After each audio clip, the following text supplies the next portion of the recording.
I had been in the industry for a while. I needed something that I could get in, fire hose of knowledge, and then leave and get back to work. You can build upon any one strength that you might have or learn new ones. Health and fitness is my passion, and I knew that this was one way to connect my math degree with that passion. So the program itself provided just a suite of different tools, techniques, and just background, and I use all of it.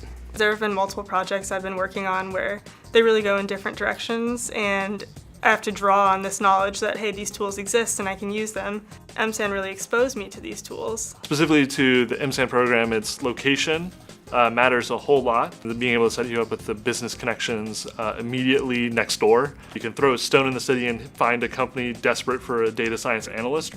I came to University of San Francisco for undergrad. That's why I went to USF in the first place, a really small class size, and I knew that I would have that really interactive relationship with my professors. This was perfect. It was a 1 year. It was crazy intense, which is exactly what I asked for, and it gave me the tool set to get back out there and get back to work. My name is Patrick Howell. I am a data scientist at Under Armour. My name is Jeff Baker. I currently am a data scientist at Salesforce. I'm Layla Martin. I graduated MSAN in 2015, and I'm now a data scientist at Under Armour.